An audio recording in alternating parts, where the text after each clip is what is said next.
বিসমিল্লাহির রহমানির রহিম। আসসালামু আলাইকুম ভিউয়ার্স। সেই সাথে আলহামদুলিল্লাহ যে আসলে প্রথম থেকে পঞ্চম শ্রেণীর উপবৃত্তি দেয়া হলো।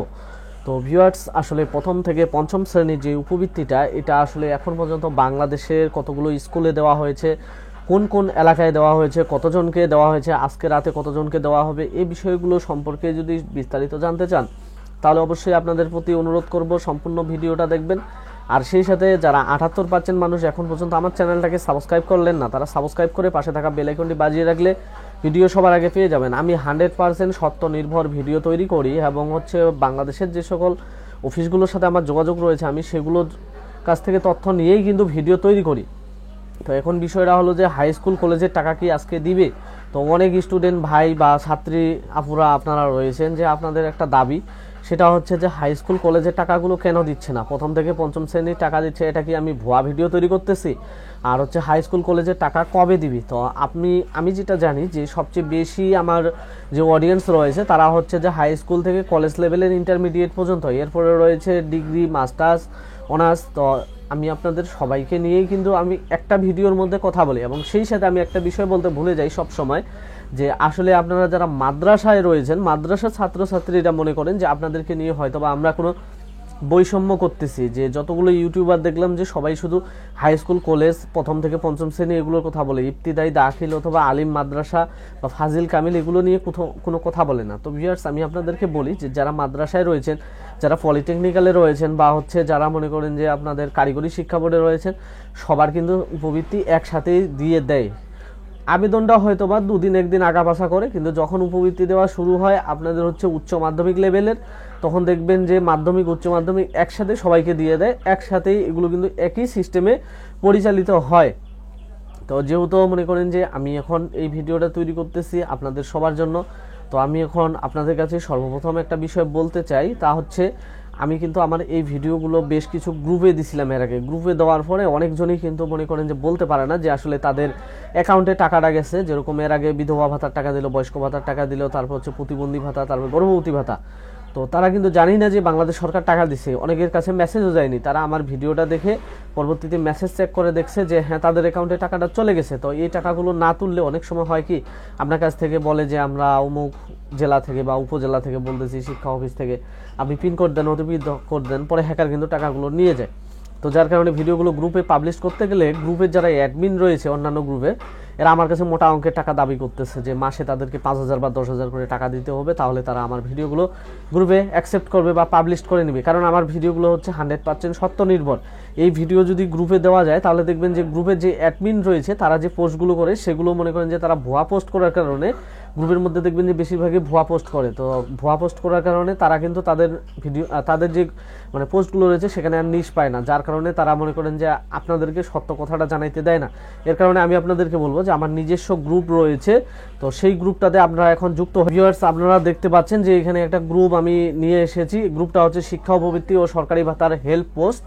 তো আপনাদের প্রতি বিশেষ অনুরোধ যে আপনারা এই গ্রুপটাতে কিন্তু আমার জয়েন হয়ে যাবেন। এবং সেই সাথে আমার এখানে আপনারা দেখেন যে একটি পেজ রয়েছে, সেই পেজটি জিএসএম সুমন অফিসিয়াল। তো এখানে আমার মনে করেন যে মাত্র 396টা ফলোয়ার্স রয়েছে। তো আশা করি যে আপনারা আমার এই পেজটাতে যুক্ত হয়ে আমাকে আপনারা ফলো দিবেন, এবং যারা আমার সাথে যোগাযোগ করতে চান তারা এই পেজের মাধ্যমে আমাকে জাস্ট SMS করবেন। আপনারা কল দিলে বা দিলে আমি কিন্তু মনে করেন যে ধরতে পারি না, SMS করলে আমি পরবর্তীতে অ্যান্সার দিয়ে থাকি। তো ভিউয়ার্স, আমি এখন চলে যাব আমার ভিডিওর যে মূল অংশ, সেই মূল অংশে। তো আমি এখন আমার একটা ভিডিও আজকে খুব সকালবেলা পাবলিশ করেছিলাম। তো সকালবেলায় আমার চ্যানেলে অডিয়েন্স খুব কম থাকে, তো যার কারণে এখানে কিছু কমেন্ট এসেছে খুব গুরুত্বপূর্ণ, যার কারণে আমি এখন আপনাদেরকে ভিডিওটার মনে করেন যে রিভিউগুলো দিচ্ছি। যে আমি প্রথম কমেন্ট করলাম, আপনাতে আজকে কি প্রাথমিকের উপবৃত্তি দিবে, এবং ওনাকে অবশ্যই আমাকে সান্ত্বনা দিতে হবে, যার কারণে আমি এই কথাটা বলেছি। তো এর পরিপ্রেক্ষিতে আসলে নির্ধারিত ডেট কোনটি সেটি জানতে আমার সাথে থাকুন। এবং অনেক ভালো লাগে আপনার কথাগুলো, কথাগুলো খুব কাজে লাগে। আপনি ভালো মানুষ, আপনি এভাবে ভিডিও বানিয়ে দেন, আপনার পাশে আছি। কারণ ওনারা কে বলতেছে যে কয়েকদিন আগে আমি কিন্তু বারবার ভিডিও দিচ্ছিলাম যে প্রাথমিকের উপবৃত্তিগুলোর আসলে মনে করেন যে কি কোথায় অবস্থান, কোথায় আছে টাকাগুলো, কি অবস্থায় রয়েছে। তো এরকমভাবে আমি বলছিলাম, যার কারণে ওনারা কিন্তু টাকা পেয়ে গেছে। ঠিক আছে, আজকে কি টাকা দিবে প্রাইমারি উপবৃত্তি, এটা কি সত্যি? এবং ক্লাস 10-এর টাকা কবে দিবে? ময়মনসিংহে কি ভূতের মানে ভাতা আজকে দিবে প্রাইমারি স্কুলের আর কি। যে যা বলে বলুক, আপনি যে ধরনের ভিডিও বানান সব সত্যি। এনারা কিন্তু আমার কাছ থেকে ফল পাইছে এবং ওনারা কিন্তু আমার ভিডিও দেখে ওনারা বুঝতে পারছে যে আমি আসলে সত্যি কথা বলি, ঠিক আছে। প্রাইমারি স্কুলে এবছরে যারা ভর্তি হয়েছে তারাও কি উপবৃত্তির টাকা পাবে, এটাও আমি আপনাদেরকে বলে যাই যে না, আগে বাজেট আসবে, তারপরে হচ্ছে এপ্রিল মাসে হয়তোবা আপনাদের উপবৃত্তির যে মনে করেন অর্থাৎ ইউনিক আইডি রয়েছে সেই আইডিগুলো ফিল আপের তথ্য মানে চাইতে পারে। সেটা হচ্ছে যে উপজেলা মনে করেন যে আপনাদের যে শিক্ষা অফিস রয়েছে সেখানে, এটা নিয়ে পরবর্তীতে বিস্তারিত বলবো। কারণ আপনি মিথ্যা বলছেন তাই কেউ টাকা পাচ্ছে না, তো আমি কিছু বলি নাই। আরেক ভিউয়ার্স কিন্তু এখানে প্রোটেক্ট করছে, না জেনে কাউকে মিথ্যা বলা যায় না, উনি যা বলে সব সত্যি, ঠিক আছে। তো আমি আসলে যা কথা বলি সম্পূর্ণগুলোই কিন্তু সত্যি বলি। একজন বলছে যে রংপুর স্কুলে নবম থেকে দশমের টাকা কখন দিবে। তো ভিউয়ার্স, আমি এখন কথা না বাড়িয়ে আবার আপনাদেরকে বলি যে আপনারা আমার এই সরকারি শিক্ষা উপবৃত্তি এবং ভাতার সরকারি হেল্প পোস্ট গ্রুপটিতে যুক্ত হবেন এবং ফেসবুক পেজে আপনারা অবশ্যই ফলো দিবেন। সেই সাথে আমি আপনাদেরকে বলবো যে আপনারা যারা আমার চ্যানেলটি এখন পর্যন্ত সাবস্ক্রাইব করলেন না, তারা সাবস্ক্রাইব করে পাশে থাকা বেল আইকনটি বাজিয়ে রাখুন, ভিডিওতে লাইক দিন, কমেন্ট দিন। অবশ্যই আমার ভিডিওগুলো আপনার একদিন না তো একদিন কাজে আসবে। তো ভিউয়ার্স, আমি এখন চলে যাই, আপনাদেরকে বুঝাই একটা জিনিস। এই জিনিসটা বুঝলে আপনারা বুঝতে পারবেন যে আসলে ষষ্ঠ থেকে দ্বাদশ শ্রেণীর উপবৃত্তিগুলো কবে দিবে, এবং সেই সাথে যারা প্রাথমিকের উপবৃত্তির টাকার জন্য ওয়েট করতেছেন তারা একটু সাথে থাকুন। আমি খুব শর্টকাটে এখনই বলে যাব যে টাকাটা আসলে আজকে দিবে না কালকে দিবে। তো আপনারা জানেন যে আসলে একাদশ শ্রেণীতে কিন্তু উপবৃত্তির আবেদন শুরু হয়েছে, এটা নিয়ে আমার একটা ভিডিও রয়েছে, আমার চ্যানেলে গিয়ে দেখবেন আপনারা। এবং এটা হচ্ছে 11/2/2025 থেকে শুরু হয়ে আপনাদের হচ্ছে 2/3/2025 তারিখ পর্যন্ত স্কুল পর্যায়ে কিন্তু এই আবেদনটি চলবে। এবং এটির হচ্ছে সর্বশেষ আপডেট কি, যে সকল উপজেলা থানা মাধ্যমিক শিক্ষা কর্মকর্তা উপজেলা মেট্রোপলিটন পর্যায়ে গঠিত, অর্থাৎ বাংলাদেশের যতগুলো এলাকা রয়েছে যেখানে উপজেলা নেই সেখানে মেট্রোপলিটন এলাকা রয়েছে, ঠিক আছে। এটা হচ্ছে ঢাকা মেট্রোপলিটন। তো আয়োজনপূর্বক এমএসপি এমআইএস সফটওয়্যারের মাধ্যমে উপজেলা থানায় প্রাপ্ত তথ্যাদি যদি যাচাই বাছাই করে যোগ্য শিক্ষার্থীদের তথ্য আগামী 9/3/2025 তারিখের মধ্যে সফটওয়্যারে নির্ধারিত অপশন ব্যবহার করে HSP PMEAT এ প্রেরণ করতে হবে। অর্থাৎ এটা কিন্তু তাদের একটা সফটওয়্যার, এটা নিয়ে পরে কথা বলবো।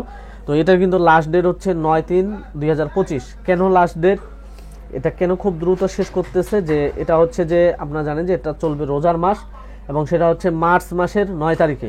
তো আমি এই 4 নম্বর আর্টিকেলটা সম্পর্কে একটু আলোচনা করব, যে শিক্ষা প্রতিষ্ঠান পর্যায়ে কমিটি সভা আয়োজনপূর্বক শিক্ষার্থীদের কাছ থেকে নির্ধারিত ক্রমে প্রাপ্ত আবেদনপত্রের তথ্যাদি যথাযথভাবে যাচাই বাছাই করে কমিটির সদস্যগণ প্রয়োজনে শিক্ষার্থীর বাড়ি প্রদর্শন করে আবেদনপত্র প্রদত্ত তথ্যাদির সত্য যাচাই করবেন। অর্থাৎ এবার আপনারা যারা একাদশ শ্রেণীতে উপবৃত্তি আবেদন করবেন, এবার কিন্তু যে নির্দেশটা দেওয়া হয়েছে খুব কড়া, যে আপনি যে প্রোফাইলটা তৈরি করবেন এই প্রোফাইলের সাথে আপনার মিল রয়েছে কিনা, এটা কিন্তু আপনার কলেজের যে কেউ একজন আপনার বাসায় গিয়ে এটা কিন্তু যাচাই বাছাই করে আসবে। কারণ এটা যাচাই বাছাই যদি না করে তাহলে এখানে কি বলছে, যে তবে প্রতিষ্ঠান পর্যায়ে কমিটিতে উপকারভোগী নির্বাচনে কোনো অসত্য তথ্য প্রদান বা অনিয়ম হলে তা শাস্তিযোগ্য অপরাধ হিসেবে বিবেচিত হবে। অর্থাৎ যদি এটা কলেজের কোনো ব্যক্তি কোনো কাউকে ভুয়া সুযোগ সুবিধা দেয় তাহলে তার তো শাস্তি হবে, সেই সাথে যে শিক্ষার্থী এই ভুয়া তথ্যগুলো দিয়েছে তাকেও কিন্তু শাস্তির আওতায় আনা হবে।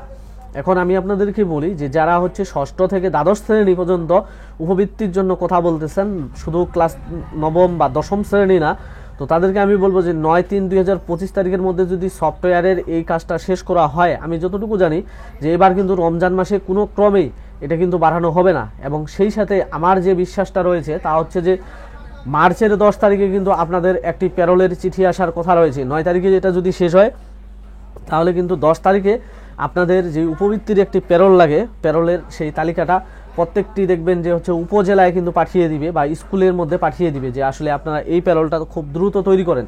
তো যখন এটা শিক্ষা অফিসে প্যারোলটা চলে আসবে, এটার সময় দিতে পারে আপনাদেরকে, আমি আবারও বলতেছি, মার্চের 20 তারিখ পর্যন্ত। মার্চের 20 তারিখে যদি আপনাদের এটা যদি লাস্ট ডেট থেকে থাকে, আপনারা জানেন যে যেগুলো হচ্ছে জরুরি বিভাগ বাংলাদেশ ব্যাংকের, এগুলো কিন্তু মানে ঈদ হোক বা বর্ষা হোক বৃষ্টি হোক সবসময় এগুলো কিন্তু চালু থাকে। তো যেহেতু এগুলো চালু থাকবে সেই হিসেবে আমি আপনাদেরকে বলতেছি যে হয়তো মার্চের 27-28 তারিখে আপনাদেরকে আপনাদের কাঙ্ক্ষিত উপবৃত্তির টাকাগুলো দিয়ে দিতে পারে। আর যদি সেটা না দেয় তাহলে পরবর্তী কোনো যদি মনে করেন যে ডেট থাকে সেটা আমি আপনাদেরকে জানিয়ে দিব। তবে এই কথাগুলো কিন্তু আমি যেটা বললাম, এই যে তারিখগুলো 10 থেকে 20, 20 থেকে 28, এগুলো কিন্তু কোনো অফিসিয়াল ঘোষণা নয়। যদিও বিষয়গুলো অফিস থেকে মনে করেন যে লিক করা হয়, কিন্তু কোনো অফিসার এখানে তার নাম বসাইতে দিবে না। তো আপনারা ধৈর্য ধরুন, ধৈর্য ধরলে যেরকম প্রাথমিকের উপবৃত্তিতে সবাই পেয়ে গেল, সেরকমভাবে আপনারা কিন্তু ষষ্ঠ থেকে দ্বাদশ শ্রেণী পর্যন্ত উপবৃত্তির টাকা পাবেন, এটা 100% নিশ্চিত। আর সেই সাথে আমি আপনাদেরকে বলবো যে যারা প্রাথমিকের উপবৃত্তির জন্য ওয়েট করতেছেন গার্জিয়ানেরা, আপনারা আপনাদের বাচ্চাদেরকে বলুন আজকে হচ্ছে শনিবার, একটি ইএফটির টাকা পাঠানো হয়েছে, সেখানে 3 লক্ষ শিক্ষার্থীর তথ্য ছিল। তো আশা করি যে আজকে যদি মনে করেন যে বাংলাদেশ ব্যাংক আজকে রাতে কাজ করে তাহলে 20 লক্ষ পাঠাবে। এরকমভাবে আপনারা বৃহস্পতিবার পর্যন্ত যথেষ্ট হারে গণহারে টাকা পাওয়া শুরু হবে। তো বৃহস্পতিবারের পরেও যারা টাকা পেতে বাকি থাকবেন তাদেরকে আমি পরবর্তী ভিডিওতে সমাধান দিব। সেই সাথে যারা এখন পর্যন্ত চ্যানেলটা সাবস্ক্রাইব করলেন না, সাবস্ক্রাইব করে পাশে থাকা বেল আইকনটি বাজিয়ে রাখুন, ভিডিওতে লাইক করুন, কোথাও বুঝতে সমস্যা হলে কমেন্ট করুন। ধন্যবাদ।